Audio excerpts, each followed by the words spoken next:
Vamos a ver nuestro material didáctico instrumental, que son nuestros conocimientos preliminares. Primeramente vamos a ver un poco nuestro material. Tenemos los fines de la educación paraguaya, que son de nuestra reforma educativa de 1992. Fines significa que es para todos los niveles. Los objetivos generales de la educación paraguaya. Aquí vamos a ver cuáles de ellos se relacionan más con nuestra asignatura y con la carrera de psicología. Luego veremos los pilares de la educación, que como su nombre lo dice, son sustentos del techo de la educación. Vale decir, nosotros hemos adoptado 4 de la UNESCO, que son aprender a conocer, aprender a hacer, aprender a vivir juntos, aprender a ser y aprender a emprender. Este último es algo adoptado por nosotros. En cambio, los 4 anteriores son de la UNESCO. Vale decir que el alumno no irá a la escuela solamente para ser memorístico o para conocer. Él también tiene que saber vivir junto. ¿De qué nos sirve a nosotros que después sea un bachiller o un profesional que no se lleva bien con sus vecinos o bien que tiene un problema para trabajar con otras personas? Entonces, de nada le sirve ni siquiera tener medalla de oro. También vamos a aprender a hacer. ¿De qué nos sirve un profesional o un bachiller que no sabe planificar, organizar, aconsejar y otras muchas cosas que tiene que hacer, demostrarlo haciendo? Luego tenemos aprender a hacer. Ahí tiene que ver también con los valores, con la manera en que yo me desarrollo por dentro y aporto a la sociedad. Y finalmente, aprender a emprender, que tiene que ver con la iniciativa de la persona para encontrar la solución a los problemas y para desarrollar su propia personalidad. Luego tenemos las competencias generales de la educación media. Esto significa que todos los alumnos de la educación media tienen que lograr en alguna medida todo esto según sus asignaturas. Y veamos entonces, también vamos a hacer ejercicios en el cual nunca vamos a aprender de memoria, sino a determinar cuáles de ellos tienen que ver con nuestra asignatura. Luego tenemos el cuerpo de objetivos de la educación paraguaya. Son varios, tienen varias nomenclaturas. Los objetivos: fines, misión, visión, competencias, capacidades, indicadores, etc. Empezando por los fines de la educación, que ustedes pueden ver acá, que se realizó conforme a los pilares de la educación, tiene que estar conforme con nuestra Constitución Nacional y con la filosofía de la educación y políticas de la educación del MEC. Los pilares de la educación ya dijimos que fueron proveídos por la UNESCO: aprender a conocer, aprender a hacer, aprender a vivir juntos, aprender a ser y finalmente el que nosotros propusimos, aprender a emprender.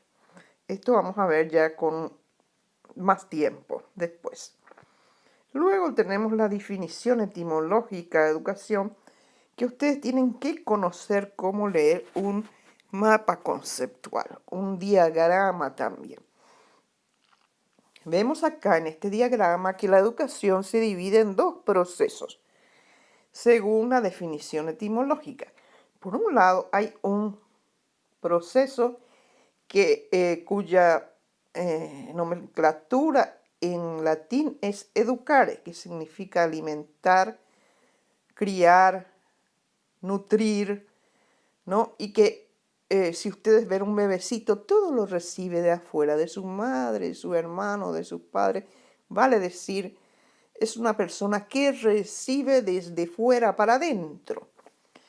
En cambio, el vocablo siguiente que está a la derecha, que es exducere, Pues ducere es también del latín desarrollar y crecer. Y como su nombre lo indica, ex significa hacia afuera. Vale decir, es lo que la persona va a aportar y va a sacar de sí misma hacia afuera. Vale decir, con todo lo que le da a la sociedad, qué es lo que la persona aporta o da afuera. Inclusive cuando se va a la escuela o cuando está haciendo su profesión, ya está desarrollando o aportando a la sociedad. Esto se traduce en dos procesos, la socialización y la individualización. Pero vean que estos dos procesos se hacen tanto en la sociedad como en la persona.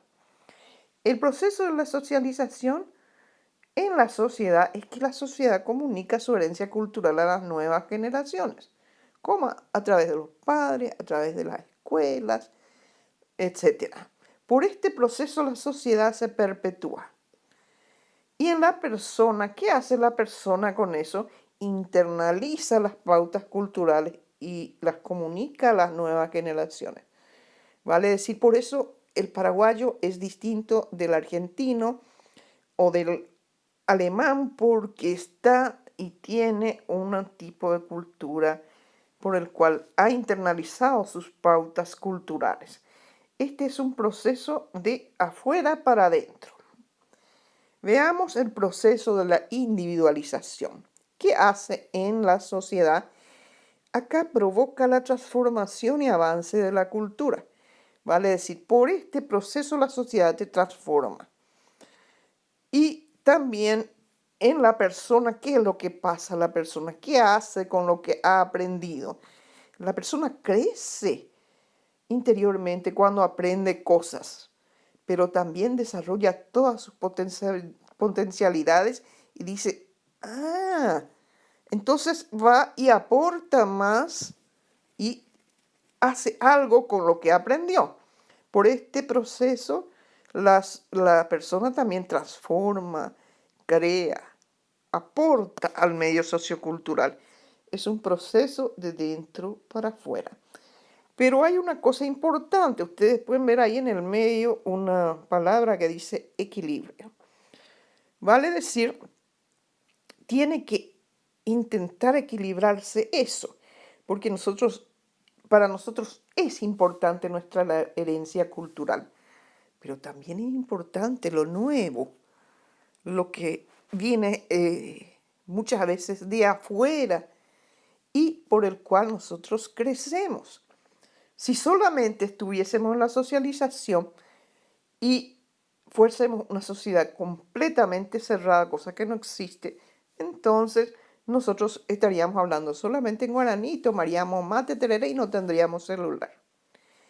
¿Qué pasaría con una sociedad que solamente tiene la individualización, cosa que tampoco existe una sociedad completamente abierta? Pasaría que estaría aprendiendo todo de nuevo, iría conforme a las modas. Un día aprendería a hablar en francés, otro día en italiano, no tendría un idioma propio. Todo sería de afuera y no tendría un sustento, una base, un fundamento por el cual crear planes a futuro. Entonces, es importante tanto la innovación como la tradición en estos casos. Es decir, los valores por un lado, nuestros, y las técnicas nuevas que nos avanzan por el otro. También tenemos esta parte a la cual siempre vamos a volver, que es la educación sistemática y la asistemática. Esto también está adoptado por nuestra reforma educativa. La educación sistemática es organizada, metódica, vale decir que cuenta con profesionales y tiene una organización, objetivos, contenidos. Requiere de un lugar y requiere de materiales didácticos, ¿sí? Y tiene una duración limitada. La educación asistemática no requiere nada de eso. Cualquiera te enseña, hasta una situación nueva te puede enseñar. inclusive un animal, un niño, una situación, es un aprendizaje espontáneo, natural, etc. La educación formal es aquella que es en escalerita. Vale decir, empieza con el nivel inicial, educación escolar básica, nivel medio, nivel superior.